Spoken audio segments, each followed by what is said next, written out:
Today we're going to talk about menopause and can it happen suddenly?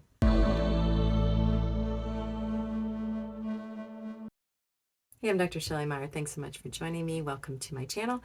On this channel, I talk about different functional medicine topics, most recently being perimenopause and menopause and changes in women's hormones and how those affect us.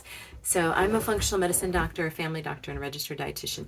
And I have my own practice where I talk to women all day, every day, not always about hormones, but we do talk about hormones quite a bit, as well as gut health and metabolic health. So you'll see other videos on this channel related to that. But today's going to be a short video, but it's just answering a question that I see asked a lot about, can you just go into menopause suddenly? Yes and no. So let's dive into that. But before we do, make sure you hit the like if you like this kind of topic, and hit the like button and the subscribe so that this channel can continue to grow. I really appreciate your support, and it really helps the channel. I also have a blog, perimenopause.health, that has lots of information. So if you don't want to take notes on any of this, or you want even more resources, head on over to that. We try to post at least once or twice a week there, my colleague and I. Lots of information on perimenopause support and testing and supplements and lifestyle changes and symptoms, all the questions that come up quite a lot in our practice. So, what is menopause, first of all? So menopause is officially the day that you've gone 12 months without a period. And anything after that is technically postmenopause. And the years leading up to that are perimenopause. So to answer the big question here is, can you just go into natural menopause suddenly? No. You're usually going to have years leading up to that, the perimenopause years. So they're going to start with that phase 1 I've talked about a lot. If you haven't not familiar with this, check out my perimenopause phases video, because that'll walk you through all of it. But phase 1 is usually estrogen dominance, roller coastering estrogen, and lowering your declining progesterone. And then phase 2 is where the estrogen starts to then decline too. You get more of the hot flashes and the night sweats and the insomnia, although you can have the mood swings, insomnia, and even some hot flashes in the earlier stages too. So you're not typically going to go through a sudden menopause. I'll talk more about that though, so don't shut it off now when you've got the answer to that question.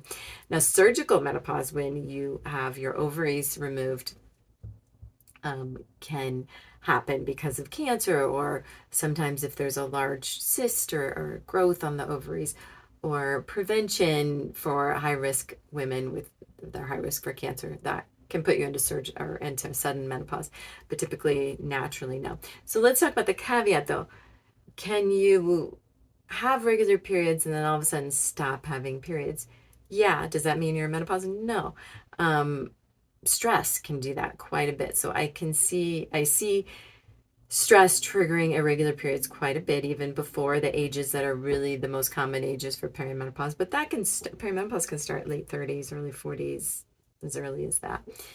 So the only way to know, really, there's not like a clear-cut test for perimenopause. I have a whole video on the test kits you can do at home that could give you an idea, but you don't really know till you're more in the later stages of perimenopause. But I do think it's a good idea, if you're having mood changes and insomnia and irregular periods, to check out your estrogen to progesterone ratio.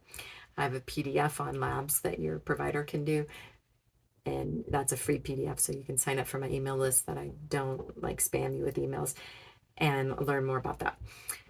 So stress can throw you into irregular cycles. It can throw you into a lack of period, like getting your period for a while. My personal example, my daughter was diagnosed with leukemia when she was 6, and I was 47 at the time. And a couple months into her diagnosis, had a really heavy period. I skipped for a little bit, a couple months in, had a really heavy period, then nothing forever. I haven't had one come back. Other than when I got the COVID vaccine, it made me bleed a lot, but that was different. And if you've had that, you probably understand that can happen. So I felt like I went into a sudden menopause, but I really was having some estrogen dominance kind of symptoms, a little bit leading up to that.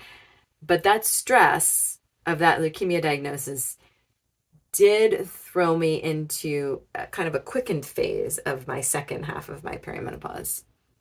adventure. So that's just an extreme example. Hopefully you're not going through anything like that, that stress can throw you into that. Now, you can also have stress throw you into just skipping periods for quite a few months, and then it comes back once kind of things get better control. So speaking of that, let's talk about stress a little bit and what you can do about it. Therapy, of course, is really great. The deep breathing exercises I've talked a lot about. Having a support network, exercising, yoga, Pilates are really helpful. Even strength training or cardio can be helpful. And also, I really love meditation apps. I love the Aura app. I've been doing it 5 to 10 minutes every night, and when I close my eyes, and then 5 to 10 minutes every morning when I wake up. And you can do it more than that. That app is great because it has like meditations, hypnosis, deep breathing. It has therapists on there, live things you can attend, life coaching. But there's also Buddhify and Insight Timer, Headspace, and Calm are other great apps. But I do have a discount for the Aura app if you want to check it out, because that's been my favorite for a while now. But anyway, having some kind of tool for mindfulness is what I'm trying to say. Super helpful for stress reduction. You're not really going to run into a time in your life usually where you have no stress. There's going to be some kind of, our world is a stressful place.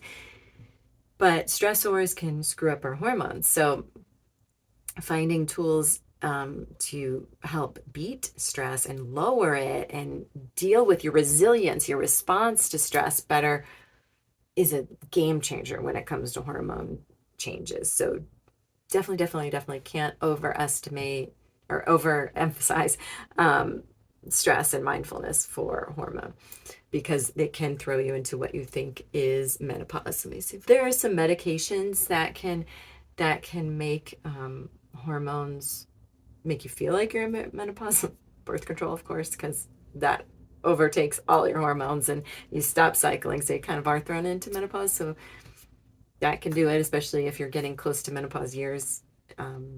But some women take it to kind of help keep their hormones balanced for those years. So pros and cons. I don't use it with my patients very often. So am I missing anything else? So we talked about surgery that can do that, stress, anxiety also. And then if you personally, I talked about my daughter's cancer, but if you personally are going through chemotherapy, that can put you into menopause. And they can sometimes purposely put you into menopause if you have breast cancer. So then you can have all the symptoms of menopause. So that, you don't want to necessarily do some of the things I've recommended as far as take supplements that then boost your estrogen, because the whole purpose when you have breast cancer, that's estrogen positive breast cancer, where they're using those kind of medicines, is to kind of keep that controlled and at bay, so it's not triggering anything. So, but there are some, sometimes homeopathics can be helpful, and I'll put some of those in the description. And even the other supplements that aren't going to raise your estrogen, like omega-3s that I've talked about, magnesium, the cooling methods I've talked about that in my hot flashes blog. You want to check that out if you're experiencing that. So there are some other ways you can deal with that. And there's a cooling device that I like, EMR. It's not EMR. Is it EMR? EMR Wave, I think. Ember Wave. I'll put a link to that. That can help with hot flashes too. So there's some natural ways to help calm those down if you're in the situation where you're medically put into menopause. But as far as menopause happening naturally, suddenly, not so much. So if you have any questions on this, let me know. I can't, of course, be your doctor over YouTube, but I can give some general answers, and then you can talk to your doctor or your healthcare provider about it too, because this is not medical advice for you. It's just more of things I found in research and to kind of help you through this journey. So thanks so much for being here, and I will see you next time.